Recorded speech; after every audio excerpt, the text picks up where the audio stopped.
तो प्यारे बच्चों, कैसे हैं आप लोग? आई होप बहुत अच्छे होंगे और क्लासेस को एंजॉय कर रहे होंगे। हम लोग बहुत सारे महत्वपूर्ण प्रश्नों को देख रहे हैं। एंशियंट काल के जो प्रश्न हैं वो जल्द ही समाप्त हो जाएंगे और उसके बाद हम लोग मध्यकालीन भारत के इतिहास को पढ़ेंगे। चलिए बच्चों, आज की क्लास की शुरुआत करते हैं। प्रश्न बहुत ही बेहतरीन है। आपके सामने आपका आज का पहला प्रश्न है, बुद्ध की भूमि स्पर्श मुद्रा वाली मूर्तियाँ उनके जीवन की किस घटना से संबंधित हैं? आपको बताना है भूमि स्पर्श वाली मुद्रा की जो मूर्तियाँ हैं ये बुद्ध के जीवन की किस घटना से संबंधित हैं। पहला है महाभिनिष्क्रमण, दूसरा है मार विजय, तीसरा है धर्म चक्र प्रवर्तन और चौथा है निर्वाण। तो बताएंगे बच्चों कि महात्मा बुद्ध के जीवन से जुड़ी हुई भूमि स्पर्श मुद्रा वाली मूर्ति उनके जीवन की किस घटना को बताता है। बहुत ही बढ़िया प्रश्न है बच्चों, एकदम आपके लिए इम्पॉर्टेंट है और इसका आंसर आप लोग फटाफट दीजिएगा, गलती मत कीजिएगा। मैं इसका आंसर करा चुकी हूँ आर्ट एंड कल्चर के प्रैक्टिस सेशन में भी, आर्ट एंड कल्चर के डिटेल क्लास में भी। तो ये प्रश्न बहुत ही बढ़िया है, आईएएस में भी आया है और अन्य एग्जाम में भी। तो इसका आंसर आप लोग फटाफट देंगे।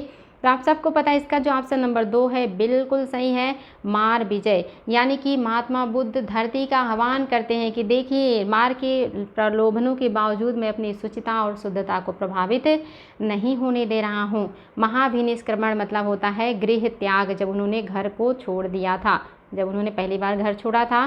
धर्मचक्र प्रवर्तन मतलब होता है पहला प्रवचन जो था इसी को धर्म चक्र प्रवर्तन कहा गया था। तो याद रखेंगे पहला प्रवचन है। और आपका निर्वाण, जब महात्मा बुद्ध को मोक्ष की प्राप्ति हो गई थी, यानी कि जब वो इस दुनिया से जो है विदा लिए थे तो वो निर्वाण कहलाया था। ये सारी बातें याद रखेंगे बच्चों, इंपॉर्टेंट है। नेक्स्ट प्रश्न है, नीचे दिए हुए प्रसिद्ध बौद्ध स्थल दिए गए हैं, इनमें से कौन सा एक उस सही कालक्रम को सूचित करता है जिसमें उसका उत्कर्ष हुआ है। यानी कि इस बनने के क्रम का सही, इन सारी चीज़ों के बनने का सही क्रम बताना है। तो आई थिंक आप इसका आंसर बता सकते हैं कि आपका कौन सा है क्रम जो कि सही है। पहला है नालंदा, नागार्जुन कोंडा, अमरावती और सांची। दूसरा है सांची, अमरावती, नागार्जुन कोंडा और नालंदा। तीसरा है सांची, नागार्जुन कोंडा, अमरावती और नालंदा। और चौथा है आपका नागार्जुन कोंडा, सांची और अमरावती। तो आपको बताना बच्चों कि इसका सही क्रम क्या है। आई होप आप इसका सही क्रम बता सकते हैं, क्योंकि ये बहुत ही इंपॉर्टेंट है और इसलिए आपको ये गलत नहीं करना है। और इसमें आप देख रहे हैं नालंदा लास्ट में सब में दिया है, तो मोस्टली आपका ये इसमें से कोई एक ही सही होगा। और ये भी आपको पता होगा कि सांची फर्स्ट नंबर पे आएगा। तो इस तरह से आपका ये भी नहीं होगा और ये भी नहीं होगा। आप पहले और तीसरे में से आपको बताना है कि कौन सा सही है। तो ये भी आपके लिए काफ़ी आसान है, आप बता सकते हो, बहुत इंपॉर्टेंट है। आपका जो सांची है इसको बनाया अशोक ने, मौर्य काल से संबंधित है। अमरावती और नागार्जुन ये आपके सातवाहन काल से जुड़ा है और नालंदा आपके गुप्त काल से जुड़ा हुआ है। और नालंदा महाविहार की स्थापना किसने की, आंसर दीजिएगा। बहुत ही इंपॉर्टेंट है और आसान क्वेश्चन है। आई होप आपको समझ में आया होगा इसका क्रम। नेक्स्ट है, नागार्जुन को भारत का आइंस्टीन कहे जाने का कारण क्या है। पहला ऑप्शन है आइंस्टीन के सापेक्षतावाद सिद्धांत की तरह ही उन्होंने शून्यवाद दर्शन का प्रतिपादन किया। दूसरा है आइंस्टीन की तरह ही उनके बौद्ध मत का आज शोध होता है। और तीसरा, उन्होंने माध्यम कारिका का आविष्कार किया। और चौथा, वे कनिष्क के महान दरबारी विद्वान थे। तो आपको बताना बच्चों कि आइंस्टीन जो हैं, नागार्जुन को भारत का आइंस्टीन क्यों कहा जाता है, क्यों उनको ये संज्ञा, ये उपमा दी जाती है। तो याद रखेंगे बच्चों, बहुत इंपॉर्टेंट क्वेश्चन है ये, आप लोगों को पता होना चाहिए कि आइंस्टीन ने सापेक्षवाद का सिद्धांत दिया था और इसी तरह से जो आपके नागार्जुन, उन्होंने शून्यवाद दर्शन का प्रतिपादन किया है। यानी कि आइंस्टीन के सापेक्षवाद सिद्धांत की तरह ही शून्यवाद दर्शन का प्रतिपादन आपके नागार्जुन ने किया है। इसीलिए आपका ऑप्शन नंबर फर्स्ट सही हो जाएगा। यही कारण है कि नागार्जुन को भारत का आइंस्टीन कहा जाता है। वेरी वेरी इंपॉर्टेंट है, याद रखेंगे बच्चों। और भारत का मैकियावेली किसे कहा जाता है, ये आंसर दीजिएगा। भारत का मैकियावेली किसे कहा जाता है, फटाफट आंसर दीजिएगा, भारत का मैकियावेली। नेक्स्ट क्वेश्चन है बच्चों, आपको सुमेलित करना है। एक तरफ लक्षण है, दूसरी तरफ बोधिसत्व है, आपको सुमेलित करना है। आपके सामने है कलशधारी, क्या वज्रप्राणी और वज्रधारी, अवलोकितेश्वर, पद्मधारी और मैत्रेय और घटकधारी अमिताभ। तो आपको बताना है बच्चों इनमें से कौन सा ऑप्शन है जो कि आपका सही है, और कूट की सहायता से आपको आंसर को देना है कि किसका कौन सा ऑप्शन है जो कि सही हो जाएगा। तो बताएंगे इसमें से कुछ तो बहुत आसान है जिसको आप आसानी से मिला सकते हैं। जैसे आप देख रहे हैं कि जो वज्रधारी हैं, जाहिर सी बात है वज्रधारी जो है ये जो हो जाएंगे वज्रपाणी हो जाएंगे। और आपके जो अवलोकितेश्वर हैं, अवलोकितेश्वर को कहा जाता है पद्मपाणी, यानी कि सी का आपका दूसरा हो जाएगा। और आपका नेक्स्ट है कि मैत्रेय और अमिताभ। तो कलशधारी कौन हो जाएंगे ये बताएंगे। तो ये आपके जो कलशधारी हो जाएंगे, ये आंसर भी काफ़ी इंपॉर्टेंट है, कलशधारी आपके अमिताभ हो जाएंगे। और मैत्रेय जो हो जाएंगे ये हो जाएंगे, वेरी वेरी इंपॉर्टेंट है, खड्गधारी। खड्गधारी कौन हो गए? मैत्रेय। और कलशधारी कौन हो गए? अमिताभ। यानी कि पहले का चौथा हो जाएगा, पहले का चौथा, और दूसरे का पहला हो जाएगा, तीसरे का आपका जो है ये क्या हो जाएगा, तीसरे सी का आपका हो गया दूसरा, और आपका डी का जो हो गया ये तीसरा हो गया। 4 1 2 3, 4 1 2 3 ऑप्शन नंबर किस में है? 4 1 2 3 ऑप्शन नंबर फर्स्ट ही आपका सही हो जाएगा। नेक्स्ट क्वेश्चन है, अशोक की भांति बौद्ध धर्म के लिए किए गए सेवा के कारण किसको दूसरा अशोक कहा जाता है? किन्हें दूसरा अशोक कहा जाता है? कनिष्क को, हर्षवर्धन को, अशोक को या धर्मपाल को? दूसरा अशोक किसे कहा जाता है बच्चों? वेरी वेरी इंपॉर्टेंट है। दूसरा बुद्ध किसे कहा जाता है? ये आंसर भी दीजिएगा, दूसरा बुद्ध किसे कहा जाता है और दूसरा अशोक किसे कहा जाता है? बहुत ही बढ़िया प्रश्न है बच्चों। आपको बताना है कि कौन है जो यहाँ पे दूसरा अशोक है। तो अशोक तो होंगे नहीं, क्योंकि ये दूसरा अशोक की बात कर रहा है। तो दूसरा अशोक जो है वो आपके कनिष्क हो जाएंगे, ऑप्शन नंबर सही है। और दूसरा जो बुद्ध है वो अशोक को कहा जाता है। ये दूसरे बुद्ध हैं, दूसरे बुद्ध हैं। और ये कनिष्क जो हैं ये दूसरे अशोक हैं। याद रखेंगे, दूसरे अशोक इम्पॉर्टेंट है बच्चों, याद रखेंगे दूसरे अशोक, वेरी वेरी इंपॉर्टेंट। ये सारे तथ्य आप लोगों को पता होना चाहिए। और धर्मपाल ने कौन से विश्वविद्यालय की स्थापना की थी? ये आंसर भी दीजिएगा फटाफट, वल्लभी का या विक्रमशिला का या नालंदा का या तक्षशिला का? धर्मपाल ने किस विश्वविद्यालय की स्थापना की थी? नेक्स्ट क्वेश्चन है, किस संगीत में त्रिपिटक को मतलब त्रिपिटकों की रचना की गई थी? आपको बताना है कि प्रथम जो 2 पिटक हैं जिसमें आपका सुत्त पिटक और विनय पिटक है, इसकी रचना किस बौद्ध संगीत में हुई थी? बहुत इंपॉर्टेंट प्रश्न है, और मैंने इसका जिक्र भी आप लोगों से पहले ही किया है, इसलिए आपको इसका आंसर बिल्कुल सही सही बताना है, गलती नहीं होना चाहिए बच्चों। बहुत आसान है और बहुत इंपॉर्टेंट है। और आप लोगों को आई होप आंसर मिल गया होगा कि जो आपका प्रथम बौद्ध संगीत है इसी में प्रथम दोनों पिटकों की स्थापना हुई थी, सुत्त पिटक और विनय पिटक की। अब क्वेश्चन है कि जो आपका अभिधम्म पिटक है, जो तीसरा पिटक है अभिधम्म पिटक, इसका जो आपका हो जाएगा वो क्या होगा? आपको अभिधम्म पिटक को बताना है कि इसकी रचना किस बौद्ध संगीत में हुई थी। ऑप्शन आपके पास है प्रथम, दूसरा, तीसरा और चौथा। तो आप सभी को पता है कि द्वितीय जो बौद्ध संगत है ये नहीं होगा, आपका ऑप्शन नंबर 3 सही है। तृतीय बौद्ध संगीत में अभिधम्म पिटक की रचना हुई थी। प्रथम में ये दोनों का हुआ शुरुआती, और तीसरे में हुआ है अभिधम्म पिटक का। अब ये क्वेश्चन आंसर दीजिएगा कि बुद्ध जो है बौद्ध धर्म का प्रथम बार जो विभाजन है जो द्वितीय बौद्ध संगीत में हुआ था वो किस में हुआ था? हीनयान महायान में, या जो है आप बताएंगे अस्थविर और महासंघिक? 2 ऑप्शन है, अस्थविर और महासंघिक में हुआ था या हीनयान और महायान में हुआ था? ये बताएंगे बच्चों, आंसर दीजिएगा। नेक्स्ट क्वेश्चन है, बौद्ध धर्म से जुड़ी शब्दावली पतिमोक्ष का तात्पर्य क्या है? पतिमोक्ष का तात्पर्य क्या है बच्चों? पहला ऑप्शन है बौद्ध भिक्षुओं के निमित्त विधि निषेध का संग्रह। बहुत ही बढ़िया प्रश्न है बच्चों, एग्जाम में कई बार आया है। दूसरा, कुछ विशेष दिवसों पर सारे विषयों का सारे लोगों का एकत्र होकर चर्चा करना। क्या सारे भिक्षुओं को एकत्र होकर चर्चा करना होता था? तीसरा, बौद्ध भिक्षुओं के लिए सबसे आकर्षक पेय पदार्थ था ये, या किसी प्रस्ताव पर बहुमत से लिया गया निर्णय था? पतिमोक्ष क्या था, ये बताना है बच्चों, बहुत इंपॉर्टेंट है और एग्जाम में क्वेश्चन भी आया है। पतिमोक्ष के बारे में आपका कौन सा स्टेटमेंट है जो कि सही है? तो आपका जो ऑप्शन नंबर फर्स्ट है यही सही है।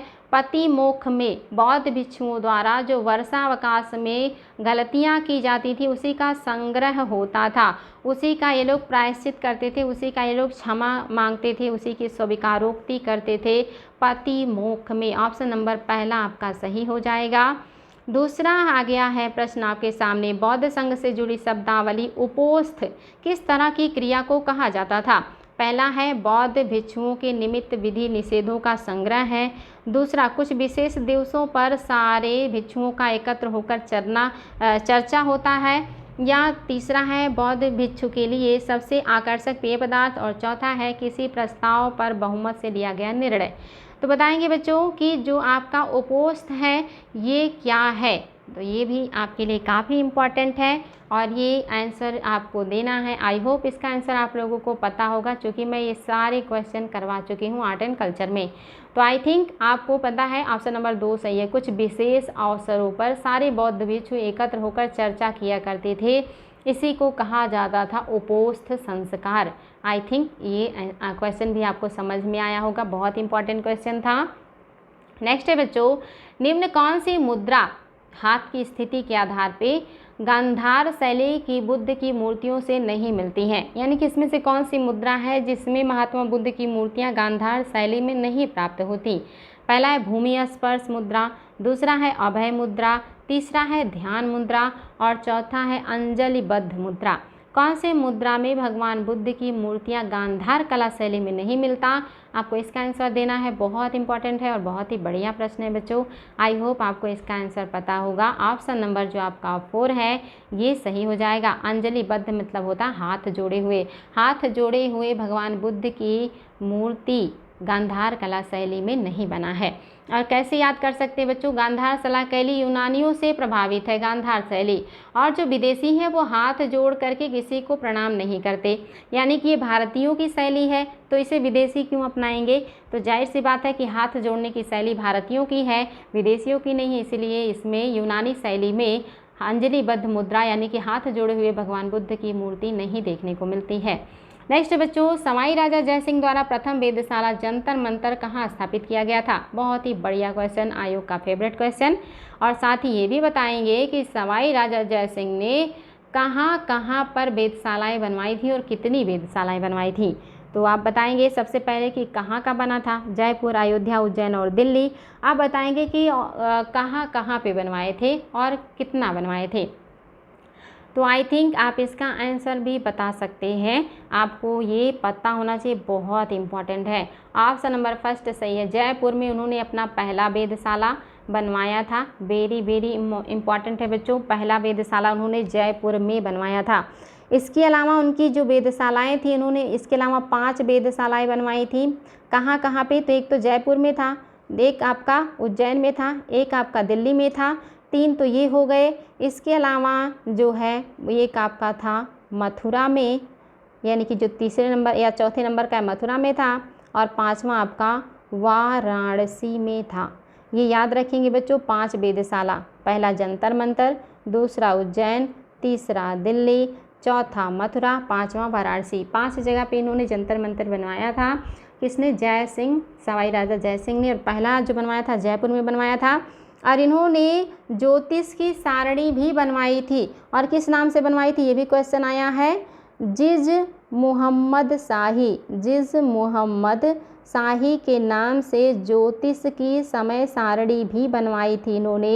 ये क्वेश्चन भी आ चुका है, ज्योतिष की समय सारणी जिज मुहम्मद शाही के नाम से सवाई राजा जय सिंह ने बनवाया था। नेक्स्ट क्वेश्चन है बच्चों, ये आपके मध्यकाल के क्वेश्चन हैं 1-2। क्या आपको बताना है, दिल्ली का पुराना किला के वर्तमान स्वरूप का निर्माण निम्नलिखित में से किसने करवाया था? ऑप्शन में शेरशाह सूरी, अकबर, बाबर और शाहजहां। बहुत ही इंपॉर्टेंट क्वेश्चन है, फेमस क्वेश्चन है, आप लोगों को इसका आंसर पता भी होगा क्योंकि बार बार एग्जाम में पूछे जाने वाले प्रश्न हैं, इसलिए आपसे गलत नहीं होना चाहिए बच्चों। ज़रूर बताइएगा बच्चों इसका आंसर। बहुत ही बढ़िया प्रश्न है, ऑप्शन नंबर फर्स्ट आपका सही है। शेरशाह सूरी ने ही पुराने किले का निर्माण करवाया था और पुराने किले में इन्होंने एक मस्जिद का निर्माण भी करवाया था, तो शेरशाह सूरी सही आंसर हो जाएगा। नेक्स्ट है बच्चों, आपको बताना है स्मृतियों में उल्लिखित आपद धर्म जो है इसके विषय के बारे में कौन सा सही है। आपद धर्म याद रखेंगे बच्चों, आपद धर्म है ये। आपद धर्म के बारे में कौन सा सही है, तो पहला है आपका इसका तात्पर्य था कर्तव्य त्याग। दूसरा ऑप्शन है इसकी अनुमति केवल क्षत्रियों के लिए थी। तीसरा इसका तात्पर्य था ब्राह्मणों द्वारा राजाओं के लिए किए गए विशेष यज्ञ। और चौथा इसका आशय था कि विपत्ति काल में विभिन्न वर्गों के लिए अनुमति कर्तव्य। तो आपको बताना बच्चों कि आपद धर्म क्या था। तो आई थिंक आपको इसका आंसर पता होगा। बहुत इंपॉर्टेंट प्रश्न है ये, एग्जाम में बार बार पूछे जाने वाला प्रश्न है। इसका जो ऑप्शन नंबर 4 है यही सही है, यानी कि जब परिस्थितियां अनुकूल ना हो, विपत्ति का टाइम पीरियड हो, तो विभिन्न वर्ग जो हैं वो अपने कर्तव्यों को पूरा कर सकते हैं परिस्थिति के अनुसार। यानी कि जो ब्राह्मण हैं जिन्हें कहा गया दान देंगे दान लेंगे और जो है भिक्षा देंगे भिक्षा लेंगे, ये विपरीत परिस्थितियों में क्षत्रिय का काम भी कर सकते हैं या ये वैश्य का काम भी कर सकते हैं या अन्य काम भी कर सकते हैं, ऐसा जो है बताया गया है। आपद धर्म का मतलब आपत्ति विपत्ति के समय कोई भी अपने धर्म को त्याग करके कोई और धर्म में अपना कर्तव्य निर्वहन कर सकता है। बहुत ही बढ़िया प्रश्न था बच्चों, याद रखेंगे। नेक्स्ट क्वेश्चन है निम्नलिखित में से कौन सा एक वैदिक अनुष्ठान उन लोगों को जो ब्राह्मण वर्ग से बाहर थे और उन्हें वापस प्रविष्ट करने के लिए किया जाता था। यानी कि जो बाहर चले गए थे ऐसे लोगों को वापस जो है अपने धर्म में लाने के लिए कौन सा यज्ञ किया जाता था। पहला है अग्निष्टोम यज्ञ, दूसरा है अपतोरियम यज्ञ, तीसरा है व्रात्य सोम यज्ञ और चौथा है पंचरात्र। तो बताएंगे बच्चों कौन सा यज्ञ किया जाता था वापस अपने धर्म में शामिल करने के लिए। आई होप इसका आंसर आप बता सकते हैं। आपका ऑप्शन नंबर 3 बिल्कुल सही हो जाएगा। व्रात्य सोम यज्ञ को वापस धर्म में शामिल करने के लिए किया जाता था। साथ ही आंसर दीजिएगा बच्चों, कौन से यज्ञ में घोड़े की बलि दी जाती थी। घोड़े की बलि दी जाती थी, उसके साथ ही बहुत सारे और जानवरों की बलि दी जाती थी। कौन सा यज्ञ था, राजसूय यज्ञ था या जो है यज्ञ था आपका अश्वमेध। बताएंगे कौन सा था, अश्वमेध था या आपका था वाजपेय यज्ञ। राजसूय, वाजपेय, अश्वमेध में से कौन से यज्ञ में घोड़े की बलि दी जाती थी, साथ ही उसके साथ अन्य 4000 और भी जानवरों की बलि दी जाती थी। तो इसका आंसर आपका हो जाएगा जो है अश्वमेध यज्ञ। नेक्स्ट क्वेश्चन है बच्चों, बहुत इंपॉर्टेंट है और इसका आंसर आप लोगों को देना है कि कौन सा ब्राह्मण किससे जुड़ा हुआ है। आपके सामने दिया है, सुमेलित करना है कूट की सहायता से। तो कूट है आपके सामने। पहला है ऋग्वेद, क्या ये इसका तांड ब्राह्मण से संबंध है। दूसरा है सामवेद, क्या गोपद ब्राह्मण से जुड़ा है। तीसरा है यजुर्वेद, क्या शतपथ ब्राह्मण है। और चौथा अथर्ववेद। आपको बताना बच्चों कि कौन सा है जो कि सही सुमेलित है। तो ये आप बता सकते हैं कैसे सही सुमेलित है। तो देखिए ये कैसे कर सकते हैं आप। तो पहला तो ऐसे मिला लीजिए, जो आपका अथर्ववेद है इसका जो ब्राह्मण है ये गोपथ ब्राह्मण है, यानी कि आपका डी का 2 हो जाएगा। आपका जो यजुर्वेद है इसका इसका जो है यजुर्वेद का आपके शतपथ ब्राह्मण है, याद रखेंगे शतपथ ब्राह्मण है। और इसके अलावा आप देखेंगे जो आपका तांड ब्राह्मण है इसका संबंध और आपका सांख्य ब्राह्मण है इसका संबंध आपको बताना है। तो 2 तो मैंने आप लोगों को बता दिया बच्चों, बहुत आसान था, आप उसको बहुत आसानी से बता सकते हैं कि किसका क्या होगा। और आपका जो नेक्स्ट हो जाएगा ये आपको बताना था। तो इसमें आप देखेंगे कि आपका जो अथर्ववेद है इसका जो संबंध है ये आपका तांड्य ब्राह्मण से है और ऋग्वेद का जो संबंध है ये आपका सांख्य ब्राह्मण से है। तो याद रखेंगे, इसको आप लोगों को याद रखना है, इम्पॉर्टेंट है। इस तरह से आप मैच कर लेंगे तो आप लोगों को आसानी से याद हो जाएगा। नेक्स्ट है बच्चों, ऋग्वेद के शब्दों ऋग्वेद के विषय में निम्नलिखित में से कौन सा कथन है जो कि सही है। पहला है ऋग्वेद में हिमवंत और मुजवंत का उल्लेख है। दूसरा इसमें भौगोलिक शब्द जैसे आर्यावर्त और दक्षिणावर्त का उल्लेख है। तीसरा, ऋग्वेद में उल्लेखित अधिकांश नदियां यमुना एवं गंगा के पश्चिम के क्षेत्र में बहती थीं। और चौथा, इसमें कुरु, पांचाल और इक्ष्वाकु राजवंशों का उल्लेख है। तो आपको बताना है बच्चों कि ऋग्वेद के संबंध में कौन सा स्टेटमेंट सही नहीं है। और बहुत ही बढ़िया प्रश्न है, अगर आपने वैदिक काल को पढ़ा है। अच्छा, कौन सही नहीं है आपको ये बताना है। तो कौन सा यहाँ पे मैंने देखिए क्वेश्चन में लिखा है सही है, आपको सही है ये नहीं करना है, बल्कि सही नहीं है ये बताना है। कौन सा नहीं सही है, नहीं है सही, तो आपको बताना है कौन सा सही नहीं है। तो आप जानते हैं हिमवंत और मुंजवंत पर्वत का उल्लेख किया गया है, बिल्कुल सही है। और जो भौगोलिक क्षेत्र की बात कर रहा है, आर्यावर्त का उल्लेख है। पूरे उत्तरवर्ती क्षेत्र को आर्यावर्त कहा जाता है, लेकिन दक्षिणावर्त का उल्लेख ऋग्वेद में नहीं है, क्योंकि ऋग्वैदिक काल में जो आर्य हैं उत्तर के क्षेत्र में हैं, ये दक्षिण के क्षेत्र से परिचित नहीं है, इसलिए आपका दूसरा गलत हो गया। तीसरा सही है कि जो नदियां हैं ज़्यादातर ये गंगा और यमुना के पश्चिम में ही अधिकांश नदियों का क्षेत्र है ऋग्वैदिक काल के अकॉर्डिंग। जितनी भी आपके सिंधु की सहायक नदियां हैं वो सब इनके पश्चिम में हैं, इसलिए सही है। और चौथा भी सही है कि कुरु, पांचाल और इक्ष्वाक राजवंशों का उल्लेख ऋग्वेद में देखने को मिलता है। तो आपका ये भी सही है, याद रखेंगे। अधिकांश नदियाँ ऋग्वैदिक काल में ऊपर के क्षेत्र में मिलती हैं।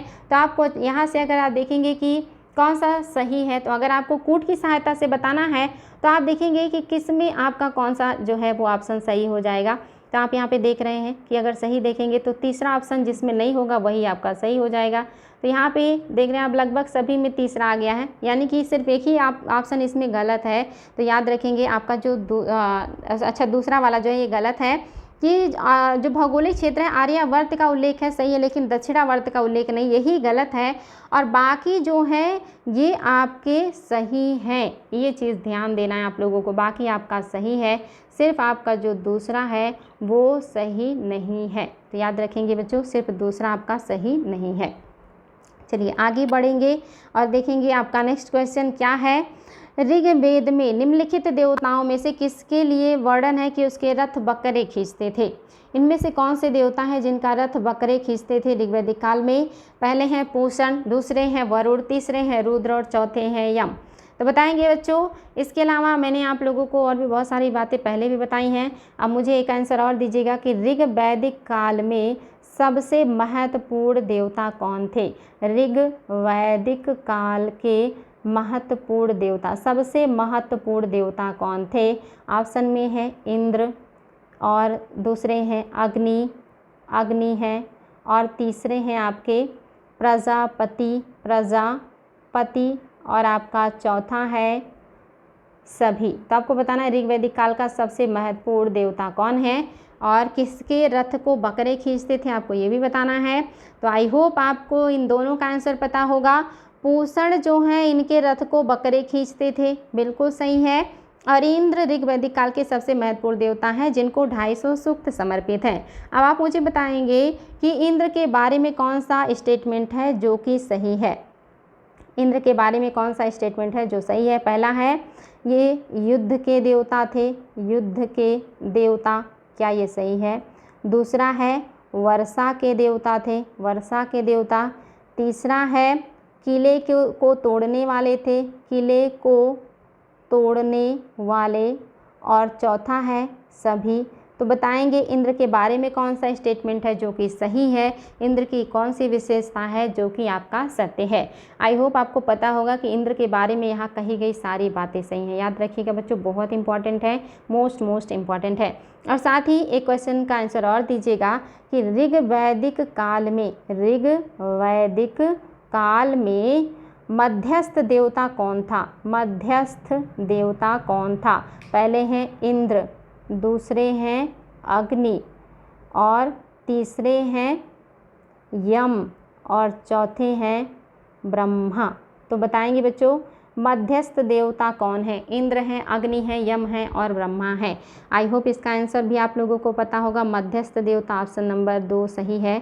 अग्नि को ही मध्यस्थ देवता कहा जाता है क्योंकि अग्नि के माध्यम से ही धूप अगरबत्ती देवताओं तक पहुंचता है। नेक्स्ट क्वेश्चन है, निम्नलिखित में से कौन सी बात ऋग्वैदिक स्त्रियों के संदर्भ में सही नहीं है। वे सभा की कार्यवाही में भाग लेती थी, क्या ये सही नहीं है? दूसरा, वे यज्ञ का अनुष्ठान करती थी। तीसरा, वे यज्ञों में सक्रिय भाग लेती थी। और चौथा, रजस्वला होने से पहले उनका विवाह हो जाता था। तो आपको बताना ऋग्वैदिक काल के संदर्भ में स्त्रियों के बारे में कौन सा कथन सही नहीं है। तो आपको पता होगा कि वे सभा में कार्यवाहियों में भाग लेती थी, बिल्कुल सही है ऋग्वैदिक काल में। यज्ञों में भी भाग लेती थी, ये भी सही है। और अनुष्ठानों में भी भाग लेती थी, ये भी सही है। लेकिन रजस्वला होने से पहले उनका विवाह नहीं होता था, यानी कि बाल विवाह की बात कर रहा है। तो बाल विवाह का प्रचलन नहीं था, बाल विवाह का प्रचलन नहीं था। लड़कियां जब बड़ी हो जाती थी तब उनका विवाह होता था।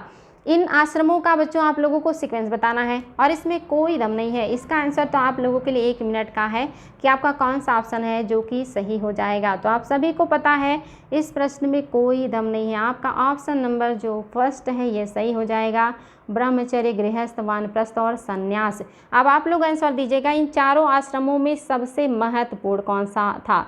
सबसे महत्वपूर्ण कौन सा आश्रम था ये बताएंगे आप लोग, फटाफट आंसर करेंगे। सबसे महत्वपूर्ण आश्रम कौन था? और आई होप इसका आंसर भी आप लोगों को पता होगा, गृहस्थ आश्रम ही सबसे महत्वपूर्ण आश्रम था। नेक्स्ट बताएंगे, निम्नलिखित में से कौन संगम युगीन व्याकरण रचना का सर्वाधिक महत्वपूर्ण ग्रंथ है?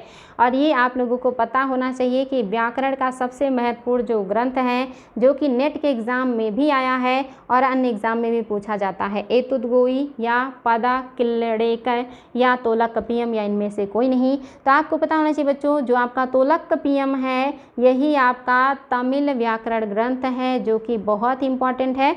इसका आंसर भी आप लोगों को पता होना चाहिए। और आज का आपका लास्ट क्वेश्चन है बच्चों, आज हम लोग इतना ही करेंगे और ये आपका आखिरी क्वेश्चन है। क्वेश्चन है, चोल काल में राज्य के स्वामित्व वाली भूमि कहलाती थी। राज्य के स्वामित्व वाली भूमि को क्या कहा जाता था चोल काल में? प्रभु मान्यम या देवदान या ब्रह्मदेव या इनमें से कोई नहीं। तो बताएंगे बच्चों कि राज्य के जो प्रभुत्व वाली भूमि होती थी उसको क्या कहा जाता था। आई होप आप इसका आंसर बता सकते हैं। Very easy and very important. तो ये आप लोगों को पता चल चुका होगा कि आपका कौन सा है जो कि सही है। तो आपका जो ऑप्शन नंबर फर्स्ट है यही आपका सही हो जाएगा।